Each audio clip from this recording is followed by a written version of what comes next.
Assalamualaikum warahmatullahi wabarakatuh.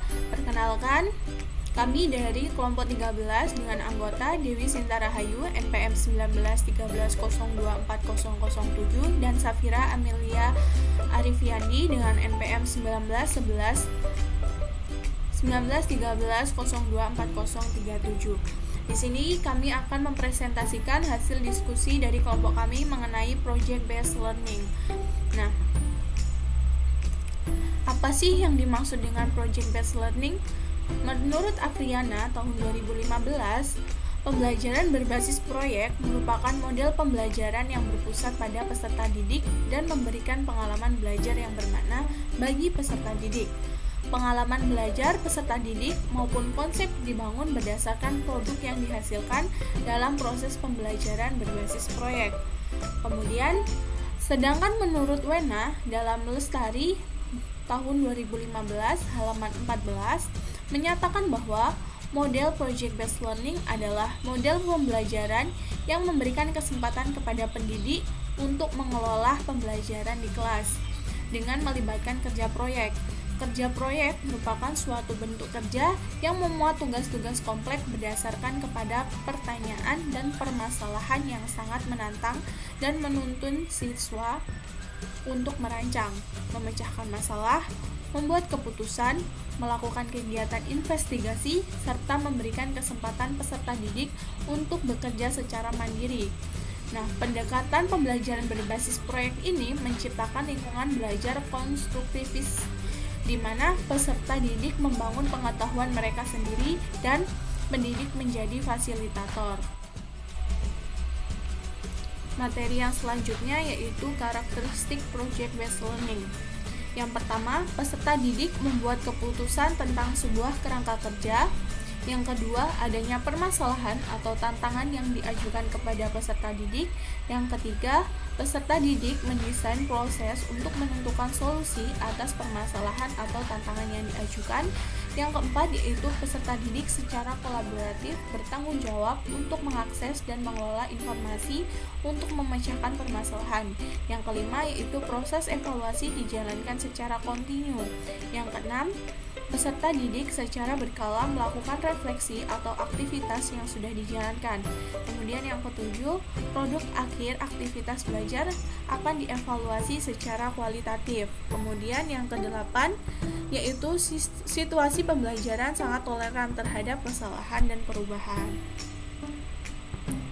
Nah, selanjutnya yaitu tahapan project based learning.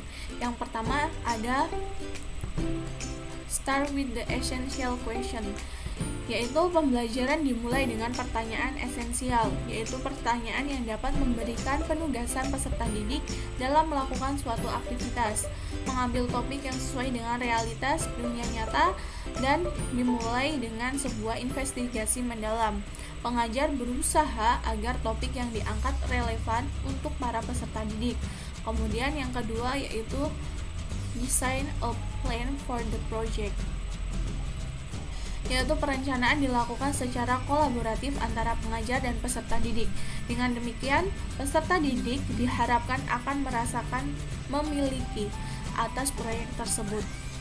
Perencanaan berisi tentang aturan main, pemilihan aktivitas yang dapat mendukung dalam menjawab pertanyaan esensial dengan cara mengintegrasikan berbagai subjek yang mungkin, serta mengetahui alat dan bahan yang dapat diakses untuk membuat penyelesaian proyek.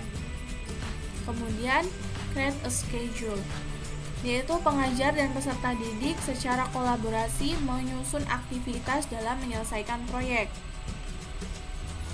Aktivitas pada tahap ini antara lain yaitu membuat timeline, kemudian membuat deadline penyelesaian proyek, membawa peserta didik merencanakan cara yang baru, kemudian membimbing peserta didik ketika mereka membuat cara yang tidak berhubungan dengan proyek, dan yang terakhir meminta peserta didik untuk membuat penjelasan atau alasan tentang pemilihan suatu cara. Nah, yang keempat itu ada monitor the student and the progress of the project, yaitu pengajar bertanggung jawab untuk melakukan monitor terhadap aktivitas peserta didik selama menyelesaikan proyek. Monitor dilakukan dengan cara memfasilitasi peserta didik pada setiap proses. Dengan kata lain, pengajar berperan menjadi mentor bagi aktivitas peserta didik. Nah, yang kelima yaitu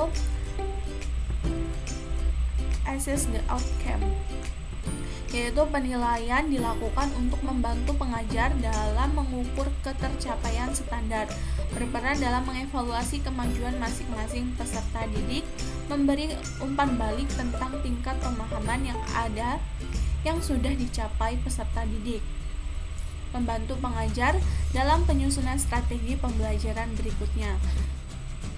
Kemudian yang keenam ada evaluate the experience, di mana pada akhir proses pembelajaran, pengajar dan peserta didik melakukan refleksi terhadap aktivitas dan hasil proyek yang sudah dijalankan. Selanjutnya ada tujuan dari pembelajaran Project Based Learning atau PJBL. Yang pertama, meningkatkan kemampuan peserta didik dalam pemecahan masalah proyek. Yang kedua, memperoleh pengetahuan dan keterampilan baru dalam pembelajaran. Yang ketiga, membuat peserta didik lebih aktif dalam memecahkan masalah proyek yang kompleks dengan hasil produk nyata. Yang keempat, mengembangkan dan meningkatkan keterampilan peserta didik dalam mengelola bahan atau alat untuk menyelesaikan tugas atau proyek. Yang kelima, meningkatkan kolaborasi peserta didik khususnya pada PJBL yang bersifat kelompok. Selanjutnya ada kelebihan dan kekurangan pembelajaran Project Based Learning. Yang pertama, meningkatkan motivasi belajar siswa. Yang kedua, dapat meningkatkan kemampuan pemecahan masalah. Yang ketiga, dapat meningkatkan kolaborasi. Dan terakhir, dapat meningkatkan keterampilan mengelola sumber. Lalu kekurangannya, yang pertama, kebanyakan permasalahan dunia nyata yang tidak terpisahkan dengan masalah kedisiplinan.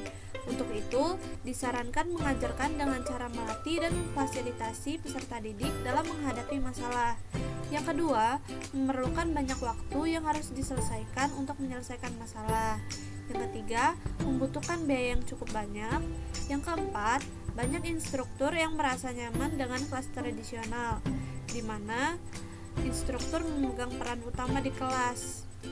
Yang kelima, banyaknya peralatan yang harus disediakan. Peran guru dan siswa dalam pembelajaran Project Based Learning. Pada pembelajaran Project Based Learning, pengajar berperan sebagai fasilitator, instruktur, pendamping, dan memahami pikiran siswa bagi peserta didik untuk memperoleh jawaban dari pertanyaan penuntun. Pada kelas Project Based Learning, peserta didik dibiasakan bekerja secara kolaboratif atau secara berkelompok. Penilaiannya dilakukan secara autentik dan sumber belajar bisa sangat berkembang atau bisa dari mana saja.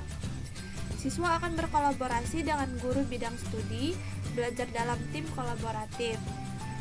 Ketika siswa belajar dalam tim, siswa akan menemukan keterampilan merencanakan, berorganisasi, negosiasi, dan membuat konsensus tentang hal-hal yang akan dikerjakan. Kesimpulannya, model pembelajaran Project Based Learning merupakan suatu model pembelajaran yang menyangkut pemusatan pertanyaan dan masalah yang bermakna, pemecahan masalah, pengambilan keputusan, proses pencarian berbagai sumber, pemberian kesempatan kepada anggota untuk bekerja secara kolaborasi, dan menutup dengan presentasi produk nyata. Penerapan pembelajaran Project Based Learning sangat mendukung kreativitas siswa, di mana kreativitas adalah kemampuan untuk memberikan gagasan-gagasan baru dan menerapkannya dalam pemecahan masalah. Kreativitas meliputi baik ciri-ciri aptitude seperti kelancaran atau fluency, keluasan atau flexibility, dan keaslian atau originality dalam pemikiran, maupun ciri-ciri non-aptitude seperti rasa ingin tahu, senang mengajukan pertanyaan, dan selalu ingin mencari pengalaman-pengalaman baru. Sehingga penerapan model pembelajaran Project Based Learning dapat dijadikan alternatif dalam meningkatkan kreativitas siswa. Bagi guru selanjutnya, dengan menggunakan model pembelajaran Project Based Learning diperlukan kemampuan dalam mengkoordinir kelas dan waktu sehingga pembelajaran dapat berjalan dengan maksimal. Sekian presentasi dari kami akhiri. Wassalamualaikum warahmatullahi wabarakatuh.